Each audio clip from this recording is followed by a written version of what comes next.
Ал армысыздар достар, біз сіздермен бірге кітаптар әлеміне саяхат жасаймыз. Бүгін Шерхан Мұртазаның 30 жылдық маңдай тері, осы үшін басын бәйгеге тігіп қудаланған кейбір жазбалары өртелген, сонда да халықтың санасында қалсын деп, болашаққа мұра болып қалсын деп соңына дейін жеткізген кітабы Қызыл жебе романы жайында болмақ достар.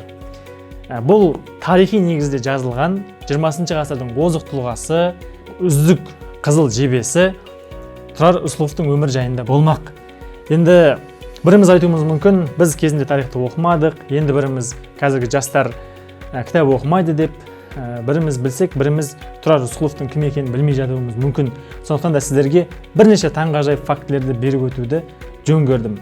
Тұрар Рысқұлов 1918 жылғы ашаршылықта 923 мың адамның тамақтандырылуын қамтамасыз еткен. Ойлаңызшы, 1 миллиондай адамның, ал біз қазір бір адамға жақсылық жасасақ, соны интернетке салып, бүкіл әлемге жариялап жатамыз.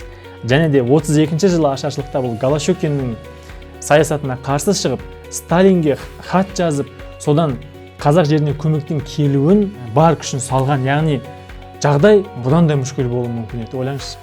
Бұл жастайынан шешесінен айырылады, одан кейін әкесінен айырылады, уақыттың біразын түрмеде өткізеді, одан кейін қашып жүріп өткізеді, фамилиясын өзгертіп тастайды. Сөйтіп жүрген бала Түркістан автономиялық республикасының басшысына дейін көтеріледі. Яғни президент, қазіргі президент секілді дәрежеге көтеріледі. Яғни әлемнің жартысы біледі ғой, Нельсон Манделаны 27 жыл түрмеде жатып, кейін бір Африканың бір елінің басшысына айналады.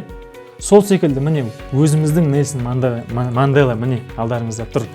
Оларды білмейік, оқымайық деп айтқаным жоқ, оларды да білейік, көрейік, танысайық, бірақ өзімізде де осындай тұлғалар бар екенін ұмытпайық достар.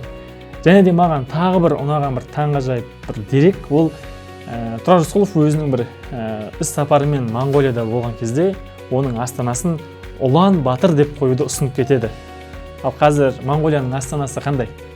Улан Батыр. Қазір сондағы қандастарымыз қазақтың азаматы кеп қойып кеткен деп мақтана айтып жүреді екен да. Қандай керемет. Маған ең бір керемет әсер еткен осы бір дерек болды. Сондықтан да достар, міне осындай өзіміздің Махатма Ганди, өзіміздің Нельсон Мандела осындай тұлға жайында кітапты неге оқымасқа, насихаттамасқа, неге таратпасқа достар. Сондықтан да ұнап жатса каналымызға тіркелеміз, жақындарымызға таратамыз. Және де мен сіздерге осы неліктен бұл кітап Қызыл жебе деп аталған жайында айтқым келіп отыр. Бірде Тұрар өз әкесі Рысқұлмен бірге бір асқа барады. Ол кезде аста ұлан асыр той болып өтеді.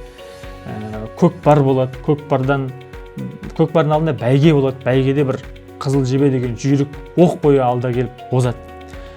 Бір кезде көкпар болады, көкпарда да яғни бәйгеден бір бай жеңеді да. Сөйтсе ол жеңгені мәз болып отқан кезде жеңілген сақалын жұлып тұрып жерге жатып ашуланады. Енді келесі бәйге көкпар болады, келесі жарыс көкпар болады, көкпарда енді екінші бай жеңіп атады да. Сол кезде мынау жаңағы қызыл жебенің егесі әбден көзі қанға толып ашуланып, әттең деп жаңағы осыны оқып жатқан кезде жаңағы Абайдың қайбір сөзінде болмайтын нәрсеге қуанып, болмайтын нәрсеге өкінеміз деп айтатыны бар еді ғой. Біреудің аты бірінші келсе, біреудің бүркіті түлкі алса, соған бола соншалықты ашулануға болмаса, соншалықты біреуді мазақ етіп күлуге бола ма деген сөз есіме келіп келеді да. Сондай жағдай болған. Бір кезде қызыл жебенің егесі бәйгенің атын көкпарға салып жүреді. Қалай да болса жеңу керек деп. Сол кезде оған жаңағы атқа Тұрардың әкесі Рысқұл мініп, ол өзі сондай бір батыр кісі болған.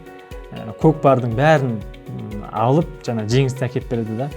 Сол кезде міне жас бала Тұрар сол қызыл жебеге ғашық болып қалады. Соны көреді. Содан кейін мен 7 жасар бала, мен қызыл жебемін деп жаңағы өзін әрдайым сөйтіп атап жүреді. Бір күні әкесі қашып жүреді, Тұрарды тұтқынға ұстаған жаңағы болыстар бір күні сұрайды: "Ей бала, сен неге өзіңді қызыл жебемін деп қоймайсың?" дейді.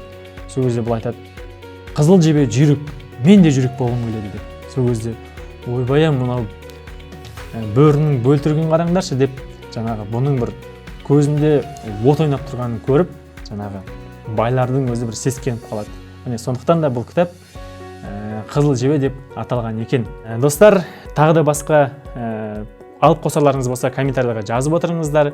Сіздермен келесіде жүздескенше сау болыңыздар.